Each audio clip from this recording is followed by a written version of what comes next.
সুপ্রিয় শিক্ষার্থী বন্ধুরা, অনলাইন ক্লাসে তোমাদের স্বাগত। আমি আয়শা বেগম আইরিন, সহকারী শিক্ষক, Comilla modern high school, Comilla.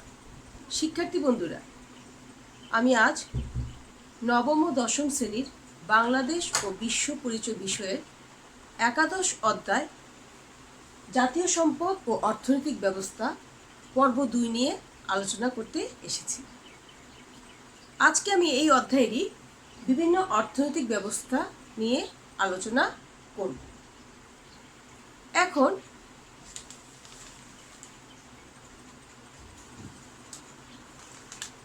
গত ক্লাসে আমরা সম্পদ, তারপর হলো বিভিন্ন সম্পদের প্রকারভেদ, সম্পদের উৎস, এগুলি নিয়ে আলোচনা করেছি এবং অর্থনৈতিক ব্যবস্থার কিছুটা অংশ আলোচনা করেছি। আজ আমি অর্থনৈতিক ব্যবস্থা পুরাটা বিষয় নিয়ে আলোচনা করব। এখন আমাদের এই যে সম্পদ হলো জমি জমা, ঘর বাড়ি, নানা রকম প্রয়োজনীয় দ্রব্য, দ্রব্য সামগ্রী, স্বর্ণরূপ প্রভৃতি হলো আমাদের সম্পদ। আর অর্থনৈতিক ব্যবস্থা হলো যে পদ্ধতি, প্রক্রিয়া এবং নিয়ম নীতির আওতায় কোনো দেশের অর্থনীতি পরিচালিত হয় তাই হলো অর্থনৈতিক ব্যবস্থা। আর কোনো দেশের সমৃদ্ধি নির্ভর করে সেই দেশের জাতীয় সম্পদ ও পরিমাপের উপর। যে দেশ জাতীয় সম্পদে যত সমৃদ্ধ, সে দেশের অর্থনৈতিক উন্নতির সম্ভাবনা তত বেশি। এখন এই যে সম্পদ, আমাদের এই যে অর্থনৈতিক ব্যবস্থা, আমাদের বেঁচে থাকার জন্য আমাদের কি 5টি মৌলিক চাহিদা রয়েছে, যেমন খাদ্য, বস্ত্র, শিক্ষা, চিকিৎসা, বাসস্থান। এই যে 5টা মৌলিক উপাদান খুবই প্রয়োজন। আরও প্রয়োজন কি বেঁচে থাকার জন্য? আরও প্রয়োজন আমাদের বিনোদন, বিনোদনের প্রয়োজন। তারপরে আবার আরও প্রয়োজন কি? বিনোদনের প্রয়োজন, সুশৃঙ্খল ও নিরাপদ পরিবার এবং সমাজ ব্যবস্থা প্রয়োজন। আর এইসব প্রয়োজন থেকে আমাদের কি হয়? অভাবের সৃষ্টি হয়। আর সম্পদ সবসময় কি অপ্রতুল। অভাব পূরণের জন্য মানুষ চেষ্টা করে এবং উৎপাদন করে। এখন বাংলাদেশে 4টি অর্থনৈতিক ব্যবস্থা রয়েছে, যেমন 1,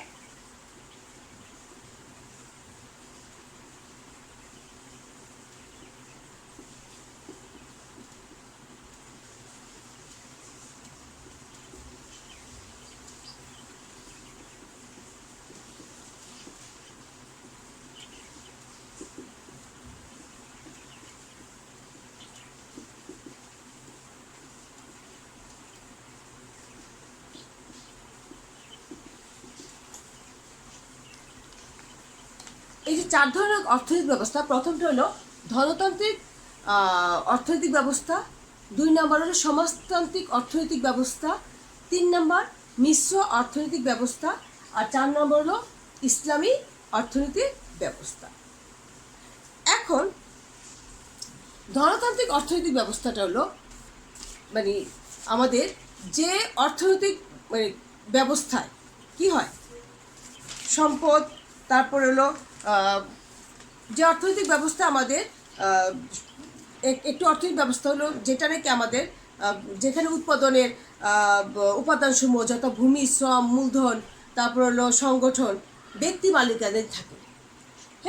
অর্থাৎ ব্যক্তি তার সম্পদ বা আয়ের সাহায্যে ভূমির মালিকানা অর্জন করতে পারে, শ্রমিক নিয়োগ করতে পারে, তারপরে মূলধন ও পুঁজি গঠন করতে পারে। ব্যক্তি তার নিজস্ব সম্পদ কি করে স্বাধীনভাবে ভোগ ও হস্তান্তর করতে পারে। সেটাই হলো ধনতান্ত্রিক অর্থনৈতিক ব্যবস্থা। আর ধনতান্ত্রিক অর্থনৈতিক ব্যবস্থার বৈশিষ্ট্যগুলো হলো, যেমন আমরা পরে আলোচনা করবো, তার মধ্যে সমাজতান্ত্রিক অর্থনৈতিক ব্যবস্থাটা কি? সমাজতান্ত্রিক অর্থনৈতিক ব্যবস্থাটা হলো সমাজতান্ত্রিক অর্থ ব্যবস্থার উৎপাদনের উপকরণ সকল সম্পদ কি রাষ্ট্রীয় মালিকানাধীন। সম্পদের উপর কোনো রকম মালিকানা থাকে না। তাহলে কি হলো? সমাজতান্ত্রিকটা হলো এই অর্থনৈতিক ব্যবস্থার মালিক হলো রাষ্ট্র। এখন এখানে ব্যক্তির কোনো স্বাধীনতা থাকে না এবং ভোক্তার স্বাধীনতা থাকে না। সমুদয় ক্ষমতার অধিকারী হলো রাষ্ট্র। রাষ্ট্রের ইচ্ছে মতো মানে পণ্য আমদানি রপ্তানি এবং কোথা থেকে কোন জিনিস ক্রয় করতে হবে সব কিছু নির্ধারণ করে থাকেন কে? রাষ্ট্র। তাহলে সমাজতান্ত্রিক অর্থনৈতিক ব্যবস্থার মালিক হলো সরকার বা রাষ্ট্র। তারপর আসে মিশ্র অর্থনৈতিক ব্যবস্থা। ধনতান্ত্রিক ও সমাজতান্ত্রিক অর্থনৈতিক ব্যবস্থার পাশাপাশি আরও একটা অর্থনৈতিক ব্যবস্থা আছে, সেটা হলো মিশ্র অর্থনৈতিক ব্যবস্থা। আর এটি ধনতান্ত্রিক ও সমাজতান্ত্রিক অর্থনীতির কিছু কিছু বৈশিষ্ট্য নিয়ে বৈশিষ্ট্যের সমন্বয়ে এই ব্যবস্থা এই মিশ্র অর্থনৈতিক ব্যবস্থাটা গড়ে ওঠে। তারপর আসে ইসলামী অর্থনৈতিক ব্যবস্থা। এখানে ইসলামিক অর্থনৈতিক ব্যবস্থার ভিত্তি হলো পবিত্র কোরআন ও হাদিস। এই অর্থ ব্যবস্থায় মানুষের জীবনের সামগ্রিক বিষয় আলোচনা করে সৃষ্টিকর্তা। মানুষ সৃষ্টি করেছেন, মানে সৃষ্টিকর্তা কী করেছেন? মানুষ সৃষ্টি করেছেন। মানুষের জন্য কি করেছেন? প্রয়োজনীয় দ্রব্য এবং দ্রব্য সামগ্রী সৃষ্টি করেছেন। আর মানুষ কি করবে? ধর্মানুমোদিতভাবে সেই সব অর্থ সম্পদ যেগুলি সৃষ্টিকর্তা প্রদত্ত সৃষ্টি, সেগুলি কি করবে? ভোগ করবে ইসলামী বিধান অনুসারে। এটাই হলো ইসলামী অর্থনৈতিক ব্যবস্থা। এখন এই যে তাহলে ধনতান্ত্রিক অর্থনৈতিক ব্যবস্থা হলো ব্যক্তি মালিকানাধীন। এখানে ব্যক্তির ইচ্ছে মতো সব কিছু পরিচালিত হয়। ব্যক্তি ইচ্ছা করলে শ্রমিক নিয়োগ করতে পারে, ব্যক্তি ইচ্ছা মতো পুঁজি বিনিয়োগ করতে পারে, ব্যক্তি ইচ্ছা করলে ব্যক্তির ইচ্ছা মতো শ্রমিক ছাঁটাইও করতে পারে। সেখানে অন্য কারো হস্তক্ষেপ প্রয়োজন পড়ে না। তারপর সমাজতান্ত্রিক অর্থনৈতিক ব্যবস্থা হলো এখানে সর্বময় ক্ষমতা হলো সরকার বা রাষ্ট্র। এখানে ব্যক্তির মতামতের কোনো প্রাধান্য নেই। ভোক্তা এবং ভোগকারী কারোরই মতামতের কোনো প্রাধান্য থাকে না। এখানে সর্বময় ক্ষমতা রাষ্ট্র বা সরকারের কাছেই নিহিত থাকে। তারপর আছে ইসলামী অর্থনৈতিক ব্যবস্থা, যেটা নাকি কোরআন আর হাদিস পরিপন্থী। মানে এখানে সৃষ্টিকর্তা আমাদের সব কিছু সৃষ্টি করেছেন। আমরা ইসলামী বিধান মেনে সব কিছু আমরা কোরআন ও হাদিস মোতাবেক আমরা সেগুলি ভোগ করব। এটা হলো ইসলামী অর্থনৈতিক ব্যবস্থা। এই পর্যায়ে আমরা মানে এগুলি এই চারটা অর্থনৈতিক ব্যবস্থার বৈশিষ্ট্যগুলো নিয়ে আলোচনা।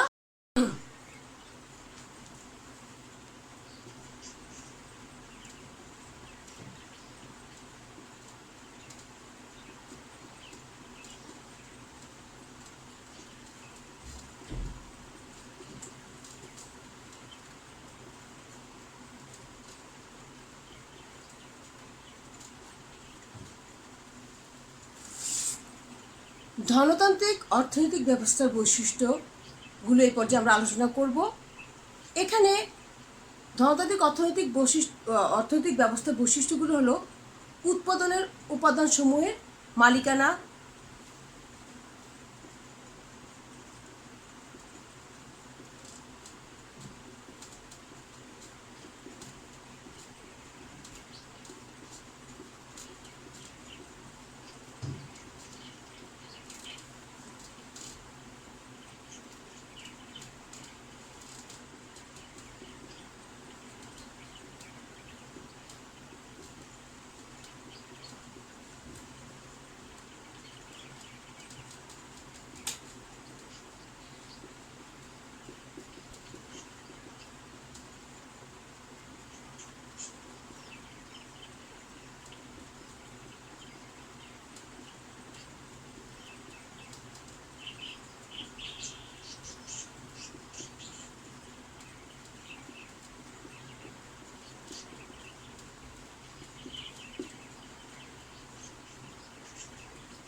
এখন এই যে আমার ধনতান্ত্রিক অর্থনৈতিক ব্যবস্থার বৈশিষ্ট্যগুলো উৎপাদনের উপাদানসমূহের মালিকানা, 2 নাম্বার উদ্যোগ গ্রহণের স্বাধীনতা, 3 অবাধ প্রতিযোগিতা, 4 হলো ভোক্তার স্বাধীনতা, 5 হলো সর্বাধিক মুনাফা অর্জন, 6 হলো শ্রমিক শোষণ। এখন এই যে 1 নাম্বার উৎপাদনের উপাদানসমূহের মালিকানা, এখানে ধনতান্ত্রিক অর্থব্যবস্থায় উৎপাদনের উপাদানসমূহ যেমন শ্রম, ভূমি, শ্রম, মূলধন, সংগঠন, হ্যাঁ, এগুলো হলো কি ব্যক্তি মালিকানাধীন থাকে। অর্থাৎ ব্যক্তি তার সম্পদ, হ্যাঁ, ইচ্ছা অনুযায়ী মালিকানা অর্জন করতে পারে, শ্রমিক নিয়োগ দিতে পারে, তারপরে মূলধন বা পুঁজি গঠন করতে পারে। আবার সে এই সম্পদ সে স্বাধীনভাবে ভোগ বা হস্তান্তর করতে পারে। এইসব বিষয়ে ব্যক্তি নিজেই সকল সিদ্ধান্ত নিতে পারে। 2 নম্বর, উদ্যোগ গ্রহণের স্বাধীনতা। এখন ধনতান্ত্রিক অর্থনৈতিক ব্যবস্থায় ব্যক্তি এককভাবে বা গোষ্ঠীগতভাবে যে কোনো দ্রব্য বা সেবা উৎপাদনের জন্য উদ্যোগ গ্রহণ করতে পারে এবং সেজন্য প্রয়োজনীয় বিনিয়োগও করতে পারে। এক্ষেত্রে কোনো বিধিনিষেধ নেই।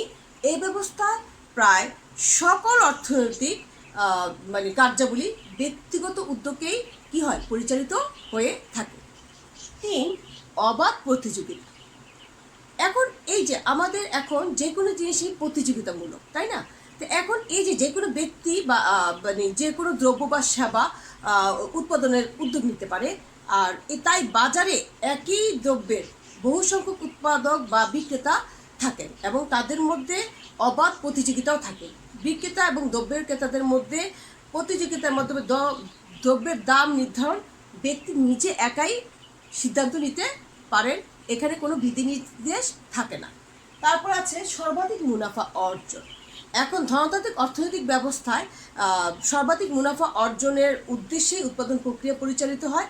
আর এখানে সর্বাধিক মুনাফা অর্জন মানে করাটা সম্পূর্ণ নির্ভর করে তার উপর। তিনি তা মানে যে কোনো দ্রব্যের ক্ষেত্রে মুনাফা অর্জন বেশি জন্য উনি যে কোনো সিদ্ধান্ত নিতে পারেন এবং ধনতান্ত্রিক অর্থব্যবস্থায় উৎপাদনকারীরা সেসব দ্রব্যই বিনিয়োগ করেন যেসব দ্রব্য সবচেয়ে বেশি মুনাফা এবং এবং সেই ক্ষেত্রে ব্যক্তি তার সিদ্ধান্তটাই এককভাবে সবার উপর প্রয়োগ করতে পারে। তারপর আছে শ্রমিক শোষণ।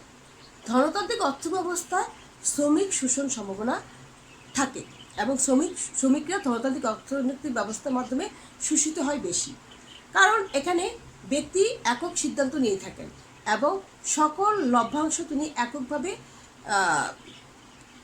নিতে চেষ্টা করেন এবং সে কী করে, শ্রমিক অনেক বেশি নিয়োগ করেন। হ্যাঁ, সেক্ষেত্রে তিনি কী করেন, শ্রমিকদের তাদের ন্যায্য পাওনাটা নিয়ে অনেক সময় তাদেরকে দেন না। এক্ষেত্রে শ্রমিকরা তাদের ন্যায্য পাওনা থেকে বঞ্চিত হয়। এরপর যে আমরা ধনতান্ত্রিক অর্থনৈতিক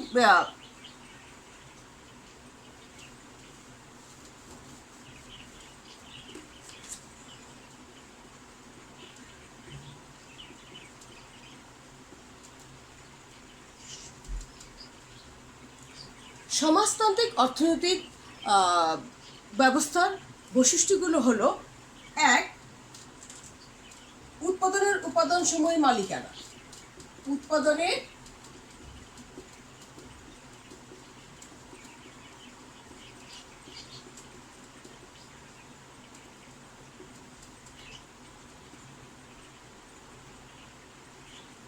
অর্থনৈতিক কার্যাবলীতে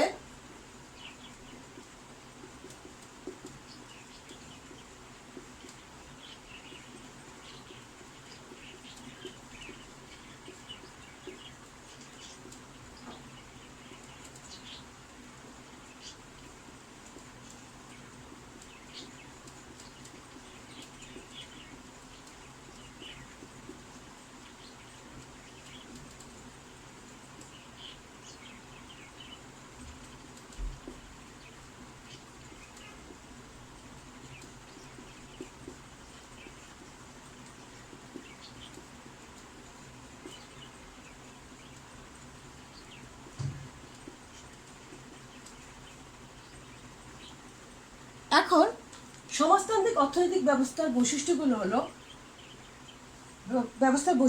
হলো উৎপাদনের উপাদানসমূহের মালিকানা।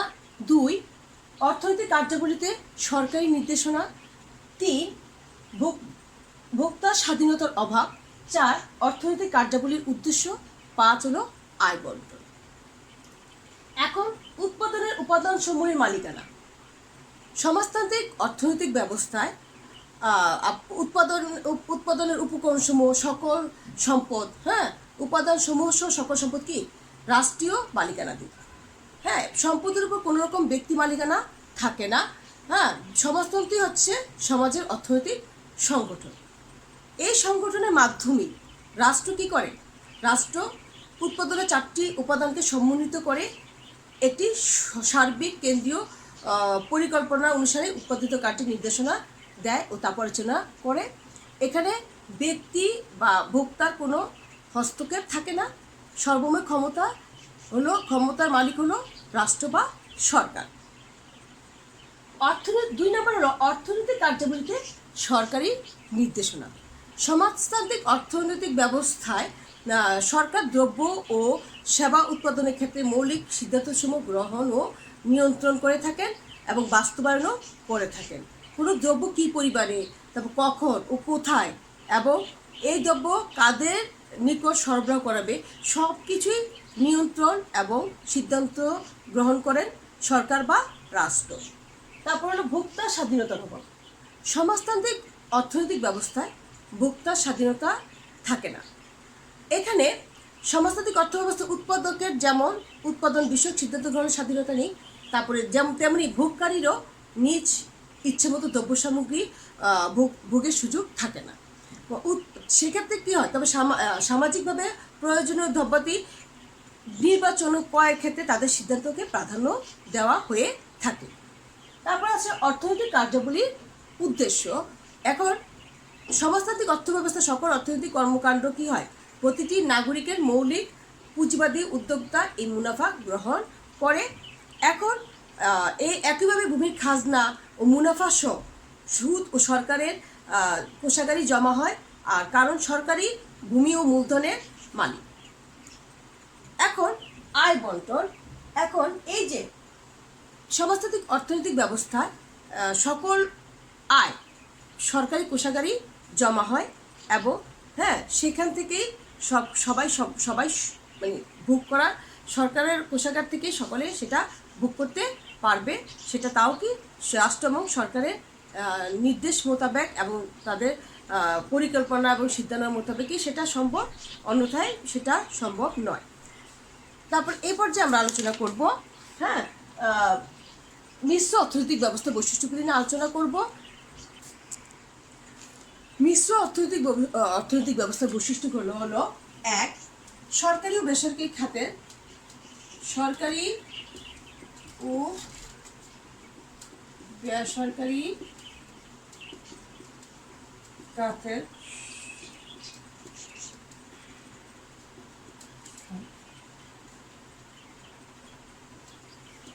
দুই হলো প্রতিযোগিতা, 3 মুনাফা অর্জন,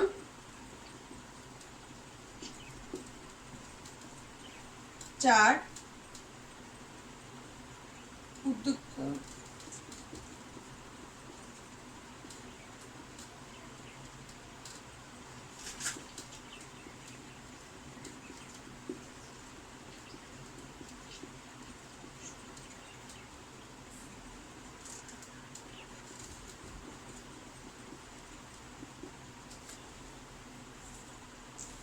মিশ্র অর্থনৈতিক ব্যবস্থার বৈশিষ্ট্যগুলো হলো 1, সরকারি ও বেসরকারি খাতের সহাবস্থান, প্রতিযোগিতা, 3 মুনাফা অর্জন, 4 হলো উদ্যোক্তা ও ভোগকারী স্বাধীনতা, 5 হলো আয় বন্টন। তাহলে কি হলো? এখন সরকারি ও বেসরকারি খাতের সহাবস্থানটা মানে হলো মিশ্র অর্থনৈতিক ব্যবস্থাটা যে এটা হলো মানে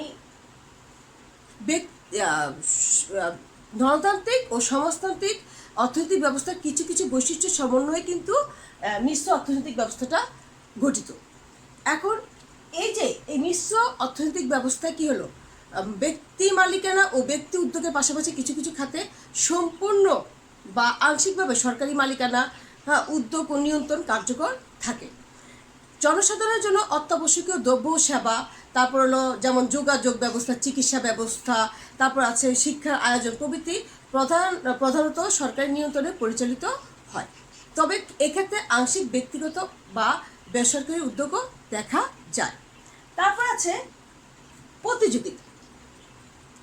এই যে মিশ্র অর্থনীতিতে ব্যক্তি বা বেসরকারি খাতের প্রাধান্য থাকে, তাই দ্রব্য উৎপাদনের ক্ষেত্রে উৎপাদকের প্রতিযোগিতা এবং দ্রব্যের দাম নির্ধারণের ক্ষেত্রে কি হয়, বাজার চাহিদা ও যোগানের স্বতঃস্ফূর্ত ক্রিয়া প্রতিক্রিয়া বিক্রিয়া বিরাজমান। আর দাম বা সামর্থ্যের উপর ভিত্তি করে ক্রেতার পছন্দ বা উদ্যোক্তার বিনিয়োগ স্থির হয়।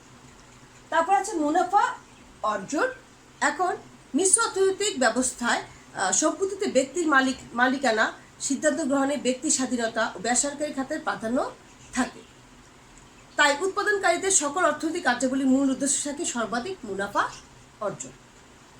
এরপর আছে উদ্যোক্তা ও ভোগকারী স্বাধীনতা। এখন মিশ্র অর্থনীতিতে বিশেষত জনসাধারণের ব্যবহার্য অতি প্রয়োজনীয় দ্রব্য সামগ্রীর ক্ষেত্রে একচেটিয়া ব্যবসার উপর বিধিনিষেধ আরোপিত থাকে, ফলে এসব দ্রব্যের ক্ষেত্রে একাধিক উৎপাদনকারী প্রতিযোগিতামূলক দামে দ্রব্যটি বাজারে ছাড়তে বাধ্য হয়, এতে জনসাধারণ উপকৃত হয়। তারপর আছে আয় বন্টনটা, যেটা আয় বন্টন মানে মিশ্র অর্থনীতিতে উল্লিখিত বৈশিষ্ট্যের দ্বারা বন্টন প্রভাবিত কি, ব্যক্তি মালিকানার পাশাপাশি অর্থনৈতিক কর্মকাণ্ডের মানে একটি বড় অংশ, যেমন বড় বড় কলকারখানা, শিল্প প্রতিষ্ঠান, হ্যাঁ, এগুলি কি হয়, অত্যাবশ্যকীয় পণ্যের উৎপাদন ও বিপণন এবং আমদানি রপ্তানি কি করে, হ্যাঁ, সরকার দ্বারা নিয়ন্ত্রিত হয়। হ্যাঁ, তাহলে কি হয়, এই খাতে বেশিরভাগ ক্ষেত্রে ধনতান্ত্রিক অর্থনৈতিক ব্যবস্থার মতোই শ্রমিককে প্রাপ্ত মজুরির চেয়ে কম মজুরি দেওয়া হয়, আর উদ্বৃত্ত মজুরি ব্যক্তির মুনাফার অন্তর্ভুক্ত করা হয়, আর ফলে উৎপাদিত সম্পদের সুষ্ঠু বন্টন হয় না। হ্যাঁ, বিভিন্ন উৎপাদনের আয়ে কি হয়, বৈষম্য দেখা দেয়। তারপর আছে এরপর, এই তো আমাদের গেল মিশ্র অর্থনৈতিক ব্যবস্থা বৈশিষ্ট্য। এরপর যে আমরা আলোচনা করব ইসলামী অর্থনৈতিক ব্যবস্থার বৈশিষ্ট্যগুলো।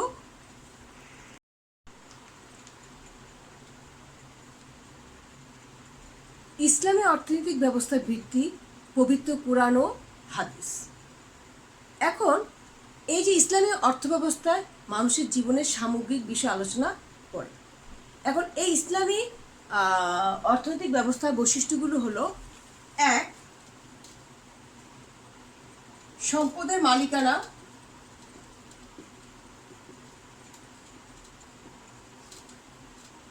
দুই,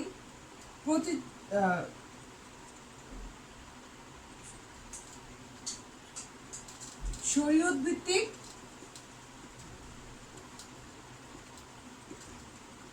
অর্থনৈতিক কার্যাবলী।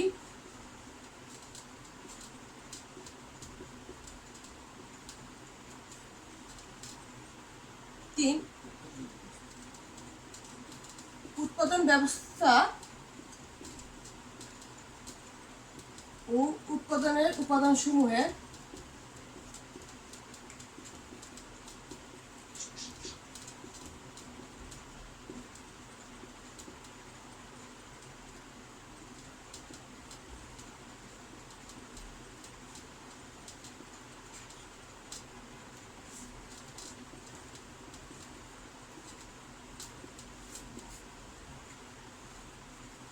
এখন ইসলামী অর্থনৈতিক ব্যবস্থার বৈশিষ্ট্যগুলো হলো: এক হলো সম্পদের মালিকানা। দুই, শরীয়ত ভিত্তিক অর্থনৈতিক কার্যাবলী। তিন, উৎপাদন ব্যবস্থা ও উৎপাদনের উপাদানসমূহের পারিতোষিক। চার, আয় বন্টন। এই যে সম্পদের মালিকানা, ইসলামে সম্পদের ব্যক্তিগত মালিকানা স্বীকৃত। ব্যক্তিগত মালিকানাধীন সম্পদ মানুষ তার ইচ্ছে মতো ব্যবহার ও ভোগ করে। হ্যাঁ, এই সম্পদ সে তার উত্তরাধিকার সূত্রে সে কি করে হস্তান্তর করে যেতে পারে। তারপর আছে শরীয়ত ভিত্তিক অর্থনৈতিক কার্যাবলী। এখন ইসলামী অর্থব্যবস্থায় অর্থনৈতিক ও অন্যান্য সকল কার্যাবলী শরীয়তের বিধান অনুসারে কি করবে, পরিচালিত হয়। ইসলাম ধর্মের পাঁচটি কি মৌলস্তম্ভ, পবিত্র কোরআনের নির্দেশাবলী এবং রাসূল সাল্লাল্লাহু আলাইহি ওয়াসাল্লামের হাদিসের বিধান অনুসারে অর্থনৈতিক কার্যাবলী কি করে, মৌলিক নীতিমালা নির্ধারিত হয়।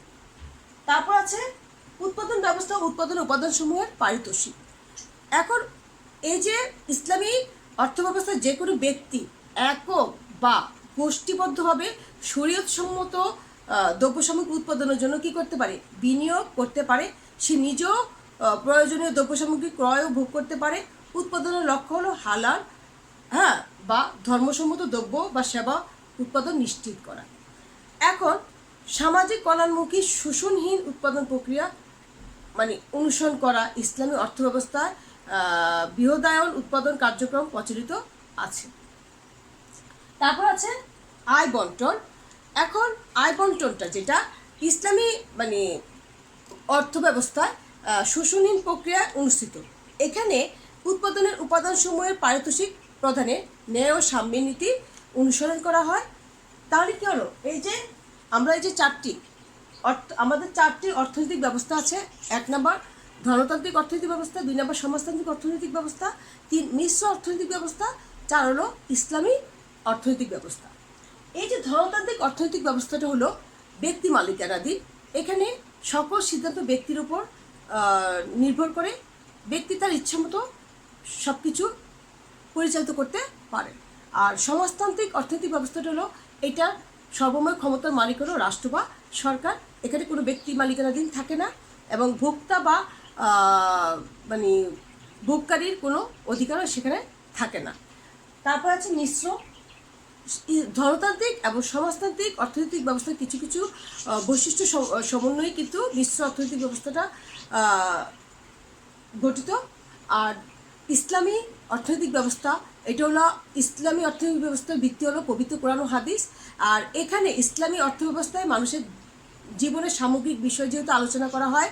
আর আমাদের সৃষ্টিকর্তা কী করেছে, আমাদের সৃষ্টি করেছেন তিনি আরও সৃষ্টি করেছেন আমাদের জীবনযাপনের জন্য বহু দ্রব্য সামগ্রী, হ্যাঁ, তারপরে জীবজন্তু, পরিবেশ এবং বস্তু সমূহ সৃষ্টি করেছেন। আর এই সৃষ্টিগুলো আমরা কী করবো, হ্যাঁ, ইসলামের বিধান অনুসারে ধর্মানুমোদিতভাবে যদি আমরা সেটাকে আমরা ভোগ করব। হ্যাঁ, এটা হলো ইসলামী অর্থনৈতিক ব্যবস্থার মূল বৈশিষ্ট্য।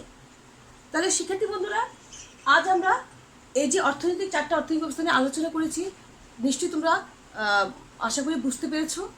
আর তোমরা তারপর বাসায় একটু পড়বে। তো শিক্ষার্থী বন্ধুরা, আমি আশা করবো তোমরা ভালোভাবে, সামনেই পরীক্ষা আমাদের, তোমরা একটু ভালোভাবে মনোযোগ সহকারে পড়াশোনা করে ভালোভাবে পরীক্ষা দিবে এবং সবাই ঘরে থাকবে, ঘর থেকে কম বের হবে। হ্যাঁ, তো এই আশার ব্যক্ত রেখে আজকের মতো বিদায় নিচ্ছি। আল্লাহ হাফিজ। সবাই ভালো থাকবে।